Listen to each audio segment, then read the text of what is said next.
I think it's about time we put some respect on Beamer ball. South Carolina throttled Oklahoma in Norman. Final score 35-9. Left no doubt. Was never actually close. Again, Shane Beamer and what he's doing at South Carolina deserves a lot more credit, even outside of this game in itself. We'll talk about it right now. Make sure you are dialed in right here to the On3 YouTube channel. South Carolina fans, y'all been good to us, man. If you haven't yet subscribed, now's the time. Want y'all here. We appreciate you in advance for that. Also, follow me on Twitter and Instagram at JD PicKell. So here's the thing, man. Here's the issue we had with the conversation around Shane Beamer all offseason long. We go to media days. And, I mean, you're at media days, right? You're talking for a long time. There's a lot to talk about. And so at some point in time, the topic gets brought up, hey, what coach is on the hot seat? What coach maybe is feeling a little bit insecure about keeping his job? And Shane Beamer was a name that got thrown into that discussion.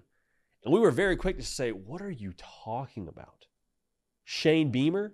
The dude who overachieved the previous last years at South Carolina, had one bad year last year where they underachieved, quite frankly, because they got bit by the injury bug and had no offensive line. That's Shane Beamer? That's the guy you want to talk about having, potentially job insecurity at South Carolina? What are we doing here? And I think yesterday, and quite frankly, this whole season has been evidence that, one, that was nonsense, and two, Shane Beamer can coach some football.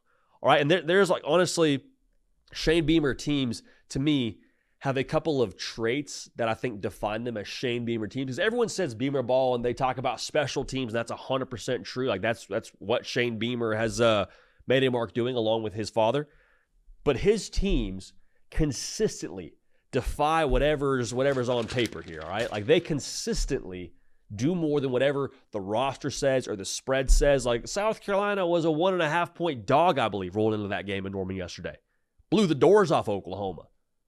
And I want to say this too.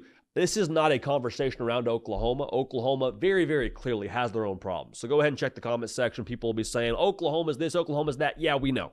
We know that. We understand that.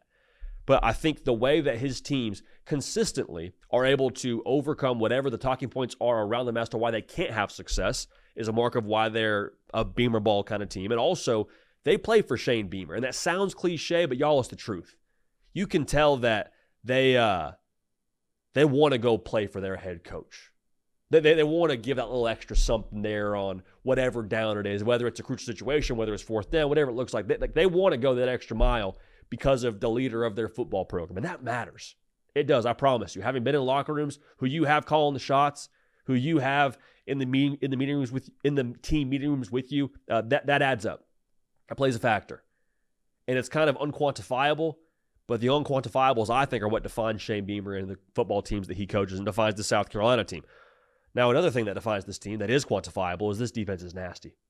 That defensive line, man, there's nothing fluky about it. What they did to Bama last week, what they did to Oklahoma this week, say what you want about the competition, 9 sacks yesterday against Oklahoma. I don't care if it's the Yale Bulldogs. I don't care if you're playing against Kansas City Chiefs. 9 sacks, it's impressive, okay? 2 defensive touchdowns. This is a team now with Kennard and Dylan Stewart, both of them coming off the edge. They will wreak havoc. They will have a chance in every single game because of what they have in that front seven, all right? And I think if you're South Carolina, too, you feel some type of way about your record because, quite frankly, the game against Alabama, the game against LSU, you feel like you should have won those football games. You didn't, so here we are. But let's make no mistake here. In terms of 4-3 teams, South Carolina may be the best 4-3 team in America. All right, and I know there's no moral victories in that, but let's just make sure we're clear. In terms of what's actually happening on the field, it's easy to look at the numbers, the wins and losses, but what's happening on the field now, Shane Beamer has a team that is getting after it, especially on the defensive line with 2 defensive touchdowns on that side of the football yesterday as well. One of them being a pick 6 on the back end, not the defensive line. You hear me? But Tonka Hemingway now, big man rumbling for a touchdown. Always good to see a big man touchdown. We love that. Now, Lenor Stephens, I think when you talk about what he is at South Carolina, obviously super gifted. Obviously, the physical gifting speak for itself. Yesterday, did what he did. It wasn't a thing where you had to have him go berserk to win that football game, but played efficient, didn't turn the football over through the air. All that's good news. All that's good stuff to see. But when we talk about what he is foundationally for South Carolina, I think getting Spencer Rattler for them through the portal was huge and helping jumpstart the Shane Beamer era in Columbia. But Lenor Stephens, I think, is a guy that you can truly build foundationally around for what this team is going to be over the course of the next however many years in South Carolina. And so that's not a knock on Spencer Rattler by any stretch of the imagination. Do not hear me incorrectly. I'm saying with Lenor Stephens now having some runway in front of him and being a guy that Shane Beamer recruited and brought to South Carolina and seeing what he's doing right now within this offense. I know Dow Loggins, like, if I'm a transfer portal receiver, I see what Lenor Stephens is doing and what this offense is capable of. If they get some more weapons on the perimeter, I might think about South Carolina. And the way that Shane Beamer attacks on the recruiting trail, I think they're going to be a team that continues to slowly trend upward over the course of the next several years. So I'm not saying they're going to Atlanta. I'm not saying that South Carolina is going to, run the table here and make the college football playoff. But I am saying now, you look at the trajectory of South Carolina, look at the trajectory of what Shane Beamer's done there, deserves some attention, deserves some credit, a lot more credit than it's getting right now nationally. Because the temptation is, well, they're not winning SEC titles right now. Not yet, but guess what? This is hard. This stuff takes some time.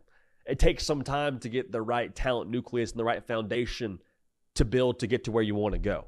And this is independent of what happened yesterday. Yesterday was another data point to put up there and say, yep, headed the right direction. Oklahoma's got problems. Straightforward. I'm not telling you they're phenomenal because they beat Oklahoma. I'm telling you they're really good and heading the right direction. I love the trajectory because of who they have as head coach and because of the little clues we get of what Shane Beamer has brought to South Carolina. The team plays for him. The guys they've recruited have been ballers, from a Lenor Stephens to a Dylan Stewart. Nick Harbor starting to round into form too. I mean, every single week it feels like you're watching him and seeing his progress. The catch against Alabama is another data point for him. Takes a lot to climb up in the SEC, but I wouldn't be surprised if we saw South Carolina be that next team now to use the portal really effectively, to get that core talent nucleus there, and to be a problem for the rest of the conference. So I can't wait to watch what they are in the future, but again, man, put some respect on Beamer Ball. Appreciate y'all. Love y'all. Make sure to subscribe. We're going to keep this party rolling. We will see y'all.